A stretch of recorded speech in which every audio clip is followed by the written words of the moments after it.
MDC এডুকেশনের সাজেশনমূলক master ক্লাসে তোমাদের প্রত্যেককে স্বাগত জানাই। আমরা প্রথম অধ্যায় থেকে একটা সিরিজ আলোচনা করছি। আজকে এই সিরিজের তৃতীয় ক্লাস।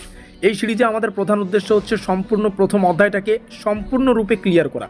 তো আজকে তৃতীয় ক্লাসে আমরা যে প্রশ্নগুলো আলোচনা করব, স্ক্রিনে দেখতে পাচ্ছ এই মুহূর্তে আমাদের সামনে আমাদের প্রথম অধ্যায়টাকে রাখা রয়েছে এবং আমরা ইতিমধ্যে দুটো ক্লাস আকারে এই প্রথম অধ্যায়ের প্রথম খণ্ডটা অর্থাৎ গ্লোবাল সিটিজেনশিপ মিনিং অ্যান্ড এট্রিবিউটস এই যে কনসেপ্টটা এটাকে ক্লিয়ার করেছি।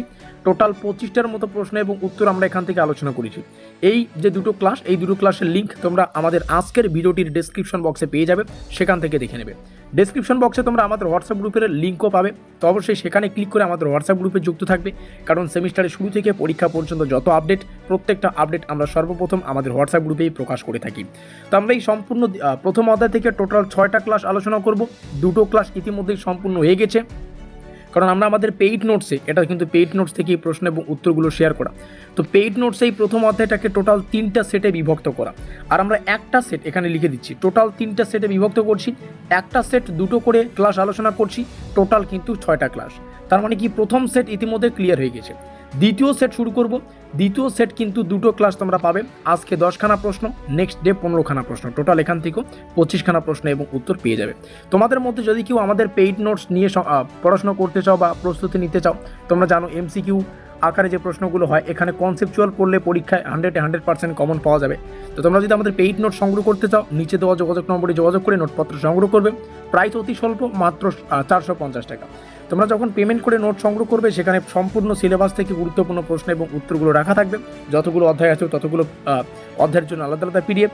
সেই সঙ্গে তোমরা পেইড নোটসে দুটো স্পেশাল বেনিফিট পাবে। সেটা হচ্ছে 1 নম্বর শর্ট নোট ফর রিভিশন, মানে রিভিশনের জন্য একটা শর্ট নোট, কারণ সম্পূর্ণ সিলেবাস থেকে আমাদের পেইড নোটসে প্রায় 450 বা 400টার মতো প্রশ্ন উত্তর রাখা আছে।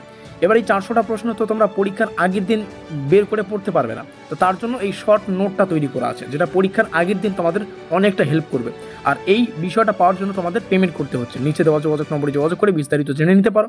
সেই সঙ্গে পাবে স্পেশাল টিপস ফর এক্সাম, মানে আমরা যে 3টা সেট সম্পর্কে প্রথম অধ্যায়টাকে আলোচনা করছি, এই 3টা সেটের মধ্যে কোন সেটটা বেশি গুরুত্বপূর্ণ, কেমন টাইপের প্রশ্ন পরীক্ষায় বারংবার জানতে চায়, এই রিলেটেড বিষয় আমাদের পেইড নোটসে আছে। এখানে একটা বিষয় শর্ট নোট, আর একটা হচ্ছে স্পেশাল টিপস। এইগুলো বিষয়ের জন্য তোমরা আমাদের পেইড নোট সংগ্রহ করবে এবং সেখানে সম্পূর্ণ সিলেবাস কভার করা আছে। আমরা শুরু করছি আমাদের তৃতীয় ক্লাস, যেখানে আমরা সেকেন্ড সেট আলোচনা করব। সেকেন্ড সেটের প্রথম ক্লাস মানে টোটাল 3 নম্বর ক্লাস। আমরা টোটাল এখান থেকে চলে আসবো 11 নম্বর পেজে। 11 নম্বর পেজ থেকে আমাদের দ্বিতীয় সেটটা শুরু হচ্ছে। দ্বিতীয় সেট হচ্ছে agencies for promotion of global citizenship. আমরা যদি আবার উপরে আসি, জাস্ট আ মিনিট, এখানে একটু দেখে নাও বিষয়টা, যে বিষয়টা বোঝাতে চাচ্ছি। আমরা এর আগের দিন এই কনসেপ্টটাকে ক্লিয়ার করেছি দুটো ক্লাস মারফত, ঠিক আছে। আজকে আমরা শুরু করছি এজেন্সিস, মানে প্রথম অধ্যায়ের দ্বিতীয় খণ্ডটা, এটাও আমরা দুটো ক্লাস মারফত ক্লিয়ার করব। Is that clear? আজকে প্রথম ক্লাস। তো চলো শুরু করছি, বেশি কথা না বাড়িয়ে। খাতা পেন নিয়ে বসে না থাকলে অবশ্যই খাতা পেন নিয়ে বসে পড়ো, যেমনটা প্রত্যেকবার বলি। আর অবশ্যই এর আগের প্রশ্নগুলিকে যদি রেডি করা থাকে, এগুলোকেও ভালো করে রেডি করবে। প্রথম প্রশ্ন, কোন সংস্থা আন্তর্জাতিক শক্তি রক্ষার জন্য গ্লোবাল সিটিজেনশিপকে উৎসাহিত করে? অবশ্যই ইউএন। ইউএন মানে ইউএন আলাদা ভেবো না, ইউএন মানে হচ্ছে ইউনাইটেড নেশন, মানে জাতিসংঘ। এখানে অপশানগুলো আছে, আমাদের সঠিক উত্তর হবে ইউএন, ইউনাইটেড নেশন। বি নম্বর অ্যান্সার আমাদের সঠিক। আবার বলছি, এই দ্বিতীয় সেটের বেশ কয়েকটা প্রশ্ন কিন্তু ভারী গুরুত্বপূর্ণ, আর স্টার চিহ্নগুলো দেখে বুঝে সব কিছু লিখে নেবে। দ্বিতীয় প্রশ্ন, ইউনেস্কো। আমি ইউনেস্কোই বলি কারণ এটা উচ্চারণটা এটাই হয়, কিন্তু এটার একটা ফুল ফর্ম হয়, সেটা আমরা পরে আলোচনা করছি। তো ইউনেস্কো মূলত কোন ক্ষেত্রে গ্লোবাল সিটিজেনশিপকে উৎসাহিত করে? সেটা হচ্ছে শিক্ষা ও সংস্কৃতির যে স্পেশাল পার্ট, বা এই ক্ষেত্রে, ঠিক আছে, এডুকেশন অ্যান্ড কালচার। এখানে আলাদা আছে UNICEF। এর প্রধান কাজ কি? এর প্রধান কাজ হচ্ছে child welfare and rights protection, মানে শিশু কল্যাণ ও অধিকার রক্ষা। এখানে অনেক কিছু সংস্থা, মানে এখানে দেখো UNICEF, এগুলো ফুল ফর্ম কি, এখান থেকে এটা যেমন এখানে আমরা দেখতে পাচ্ছি এটার প্রধান কাজ। ইউনেস্কো আমরা দেখলাম, ইউনেস্কোর প্রধান কাজ। তো এই প্রত্যেকটা ডিটেলস কিন্তু তোমরা আমাদের পেইড নোটসে পাবে, যেগুলো আমরা ইউটিউবে আলোচনা করবো না, ঠিক আছে। সবাই পেমেন্ট করে নিচ্ছে তার জন্য। WHO, বিশ্ব স্বাস্থ্য সংস্থা, ওয়ার্ল্ড হেলথ অর্গানাইজেশন, এর মূল ভূমিকা কি? বৈশ্বিক স্বাস্থ্য রক্ষা, গ্লোবাল হেলথ প্রোটেকশন, ঠিক আছে। নেক্সট প্রশ্ন, নিচের কোন সংস্থা বিশ্বব্যাপী শিক্ষা উন্নয়নের জন্য কাজ করে? প্রথমে সংস্থাগুলোর নাম আমরা দেখে নেব।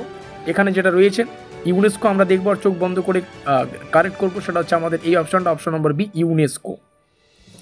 নেক্সট, FAO এই যে বিষয়গুলো, এগুলোর পুরো নাম, এগুলো একটা স্পেশাল একটা আলাদাই কনসেপ্ট। আর এগুলো যদি তোমরা কনসেপচুয়াল পড়ো তাহলে কিন্তু পড়তে মজা পাবে, আর পড়তে তোমাদের সুবিধা হবে, মাথায় থাকবে খুব সহজে। তার জন্য বেস্ট সলিউশন আমাদের পেইড নোটস। FAO মানে ফুড অ্যান্ড এগ্রিকালচার অর্গানাইজড, এর কাজ কি? এর কাজ হচ্ছে তোমরা দেখতেই পাচ্ছ, খাদ্য নিরাপত্তা ও কৃষি উন্নয়ন হবে নাকি সামরিক শান্তি, এটা তো হচ্ছেই না, নামটা দেখেই বুঝতে পারবে, ঠিক আছে? কিন্তু পরীক্ষায় তো এর ফুল নামটা লেখা থাকবে না। আমাদের পেইড নোটস এই ডিটেলসটা আছে, এই ফেসিলিটিটা আছে। FAO food and agriculture organisation, অনেকে যদি যাদের মাথায় থাকবে যে FAO আসলে food and organisation, agriculture organisation মানে এখানে এগ্রিকালচার থাকবে, ফুড থাকবে, তাহলে অবশ্যই খাদ্য অবশ্যই হবে, কৃষি উন্নয়ন, এটা শান্তি কেন হবে, শিক্ষার প্রসার কেন হবে, স্বাস্থ্যসেবা প্রচার আংশিকভাবে হতে পারে, কিন্তু এটা প্রধান উদ্দেশ্য হচ্ছে খাদ্য নিরাপত্তা ও কৃষি উন্নয়ন। Is that clear? Next, ILO মানে ইন্টারন্যাশনাল লেবার অর্গানাইজেশনের প্রধান কাজ কি? তোমরা দেখতেই পাচ্ছ, ইন্টারন্যাশনাল লেবার মানে শ্রমিকদের অধিকার। এখানে দেখো শিক্ষা উন্নয়ন হচ্ছে না, সামরিক প্রশিক্ষণ হচ্ছে না, কৃষি উন্নয়ন হচ্ছে না। তো এই ছোটো ছোটো ডিটেলসগুলোকে আমরা ধ্যান দিয়ে কিন্তু আমাদের পেইড নোটসটাকে তৈরি করেছি, আশা করি বোঝাতে পারলাম। নেক্সট, জাস্ট এটুকু বলা যায়, পেইড নোটস সংগ্রহ করলে নিরাশ হবে না, পরীক্ষায় 100% কমন পাওয়ার সম্ভাবনা বেড়ে যাবে। নিম্নের কোন সংস্থা গ্লোবাল সিটিজেনশিপের জন্য মানবাধিকার সচেতন ছড়ায়? অবশ্যই আমরা দেখে নেব। এখানে উত্তরটা হবে UNHCR। নেক্সট কোশ্চেন, কি বলছে এখানে? অ্যামনেস্টি ইন্টারন্যাশনাল কিসের জন্য পরিচিত? মানবাধিকার রক্ষা মানে protection of human rights. Next question, green piece কোন বিষয়ে কাজ করে? পরিবেশ রক্ষা ও টেকসই উন্নয়ন। পরিবেশ রক্ষা, টেকসই স্বাস্থ্যসেবা হতে পারে না, শিল্পায়ন বৃদ্ধি হতে পারে না, শ্রমিকদের অধিকার হতে পারে না। গ্রিন পিস মানে গ্রিন, আমরা জানি যে পরিবেশ একটা সম্পূর্ণ গ্রিন বা সবুজে ভরপুর, তো সেই গ্রিন পিস কোনটা, কিসের বিষয়ে কাজ করবে? অবশ্যই এনভায়রনমেন্টাল প্রোটেকশন অ্যান্ড সাস্টেনেবিলিটি মানে টেকসই উন্নয়ন, এই বিষয়গুলো বুঝে শুনে করবে। আমি এর আগেও বলেছি MCQ করার ক্ষেত্রে আমাদের প্রশ্নটিকে ভালো করে পড়তে হয়। বিশ্বব্যাপী দারিদ্র্য হ্রাসে কোন সংস্থা কাজ করে? আমরা দেখে নেব নামগুলো এখান থেকে। UNDP, উত্তরটা মিলিয়ে নাও। ওহো, আজকে আমরা 11খানা প্রশ্ন সেরে গেলাম। যাই হোক, 11টা প্রশ্ন আলোচনা করে দিলাম। নেক্সট ক্লাসে আমরা বাকি যে 15খানা প্রশ্ন আছে সেগুলো ডিটেলস আলোচনা করব। আর নেক্সট ক্লাস মানে এর পরের ক্লাসটা হয়ে গেলে কিন্তু আমরা প্রথম অধ্যায়ের এই দ্বিতীয় টপিকটাও ক্লিয়ার করে দেবো, ঠিক আছে? তো যাই হোক, প্রত্যেকটা ক্লাসের লিঙ্ক তোমরা পরপর ভিডিও ডেসক্রিপশন বক্সে পেয়ে যাবে, কারণ সেখানে প্লেলিস্টের লিঙ্ক রয়েছে, সেই প্লেলিস্টের প্রত্যেকটা বিষয় কিন্তু অ্যাড করা থাকবে। আর যদি নোটপত্র সংগ্রহ করতে চাও, এখানে নিচে দেওয়া যোগাযোগ নম্বরে যোগাযোগ করে নোটপত্র সংগ্রহ করো। দেখা হচ্ছে আমাদের পরের ক্লাসে, কারণ এই টপিকের দ্বিতীয় ক্লাসে। ততক্ষণের জন্য এই প্রশ্নগুলোকে রেডি করো, একদম মাথায় সেভ করো। আর ভিডিওটিকে শেষ পর্যন্ত দেখার জন্য অসংখ্য ধন্যবাদ।